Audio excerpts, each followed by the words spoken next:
Good morning, everyone from the Netherlands. I am Teratai Heap, owner of Pro Compass Coaching and Training, intercultural trainer, and career coach. My work revolves around cross-cultural orientations and awareness, and I specialize in helping highly educated international groups of people who are about to relocate or have relocated shortly to a different country for work, or for school opportunities, or simply to join their loved ones. Now, in this case, I feel that we may have some similarities between you and me, because it sounds like as student athletes that you have opportunities to travel abroad for competitions and trainings. And somewhere along the journeys that you have taken, you may have experienced cultural differences when you interacted with new people. I am curious of your experiences, or in the Dutch language, I would say, ik ben benieuwd. Now, I understand there's over 50 of you today and about 4 of your mentors watching me speak at the moment. And I want to acknowledge all of your presence and to thank you for joining me today. As someone who used to be a long-time student and then a teacher back in Singapore, I remember first lessons of the days to be really busy periods. And in light of National Day coming, I hope that after today's session, you'll come away with some interesting stories and discussions about how cultural differences can correlate with your sense of national identity. I live in the Netherlands now, and it is a country that is in the northwestern part of Europe, bordering Germany and Belgium, and it is separated from the UK by the English Channel. At the time of this recording, when one Googles the Netherlands, you see that it has a population of just over 17 million people. That is considered a small country in Europe, with the capital being Amsterdam, for the non-Dutch speaking people, or Amsterdam for Dutch speaking people. Now, with Google image searches, it will show beautiful canal houses, windmills, and tulips.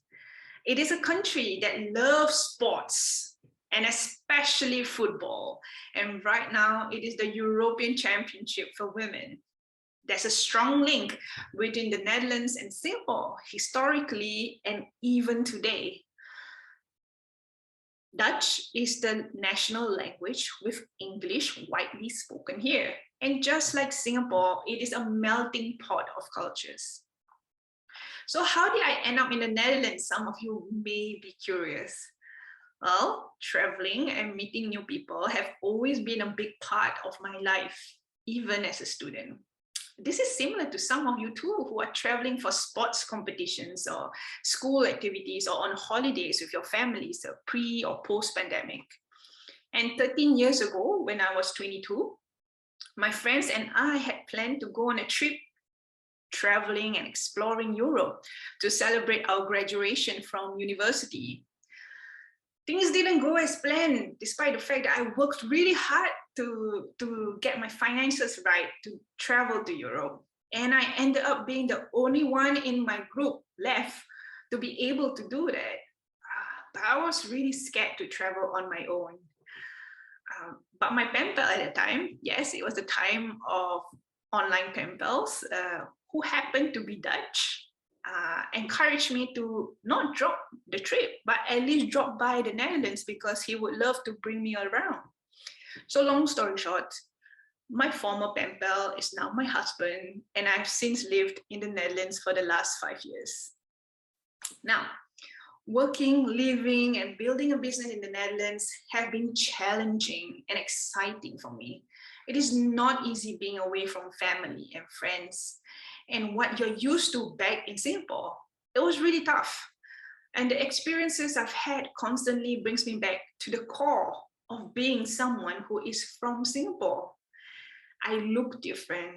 I think and speak differently from the majority of people who are here. I am different.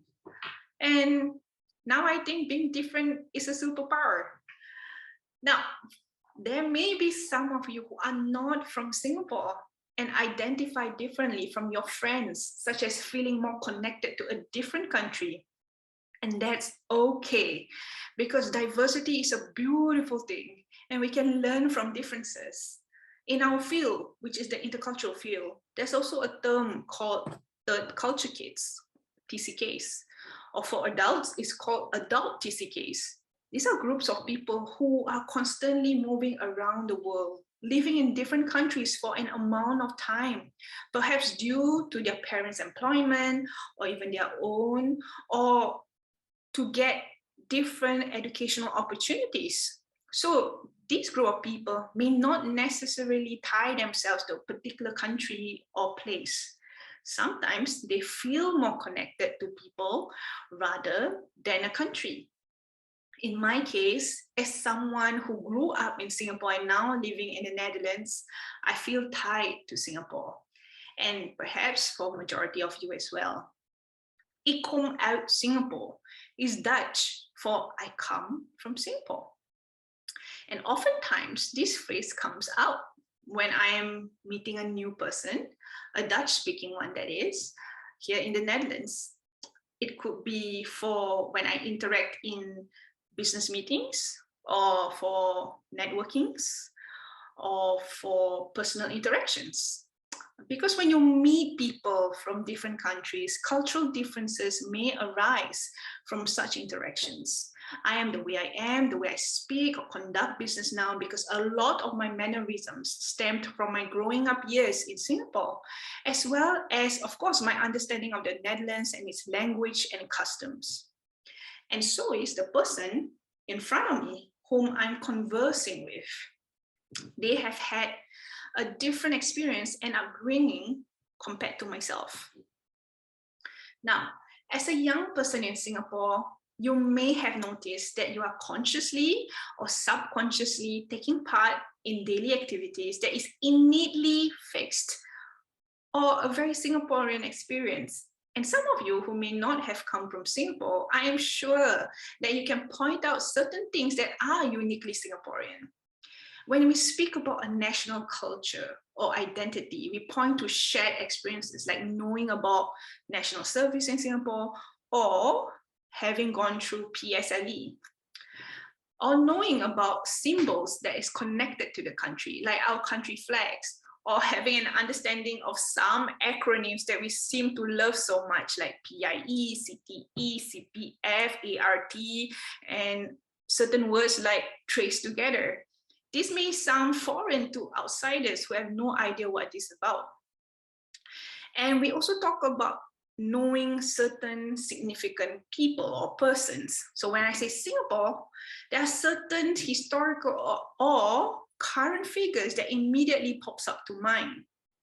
And lastly, rituals. Not the religious rituals, but more of a social contract or social rituals that I'm referring to about. Like, for example, going out with friends is not complete without food being involved, right? Or referring to someone by their title or seniority. For example, I believe that maybe you may refer to your mentors by their title, or Mr., Mrs., or Miss. And a classic example is, what do you say or do when you first greet someone? I have an interesting story about this later on. Now, if I looked back to my younger years in Singapore, there are certain experiences that come to my mind as a student that pretty much cemented my very Singaporean experience at a point of time and had impact to my future. An example definitely would be my schooling years, where I were given different opportunities. So, for example, in my CCA at a point of time, I had been given a chance at entrepreneurship. This was in 2002, and looking at this newspaper article, it's quite serendipitous, because a mere 7 years later after this article, I made that trip to Europe, which started off the chains of moving to the Netherlands. And this entrepreneurship project had a lot of impact years down the line into my current business. And in the same year that this article came out, I participated in a poetry writing competition that I had to travel to the US for its convention. It was a very exciting time for me. I loved it. And I'm sure when some of you travel to your competitions, it was also exciting for you. So I'm sure you know how I felt. I loved it because I got to meet new people, experience the different culture, and be surrounded by other poets or competitors at that point of time. There was one incident that surprised me, was when I met a fellow poet from US for the first time in that poetry convention. And when he came up to greet me, I was really taken off guard when he kissed me on the cheeks. So as a 15-year-old girl from Singapore, I was really surprised. Yeah, I didn't know how to react then. I would have reacted differently from now compared to then. But at that very moment, I realized that different people from different countries have different ways of greeting each other, right? Can you think of a similar experience that you may have encountered on your travels? Was there a time as a student or in your personal life that brings up cultural differences between yourself and the person you met or had a conversation with? It may not even have occurred on your travels abroad. It could have even occurred in Singapore, that you may have interacted with somebody from a different country.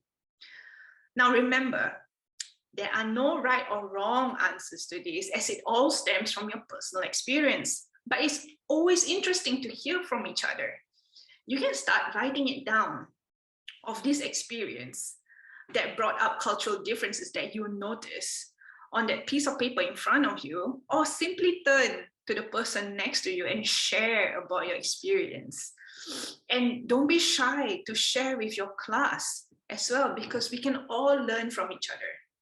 But remember that in talking about cultural differences, we need to ensure that we create a safe space. And what does a safe space mean?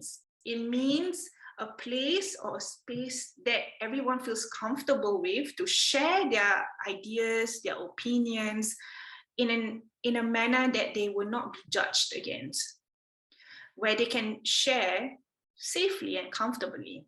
And one way to do this is to remain respectful when someone shares about it, and therefore being respectful of others' cultures.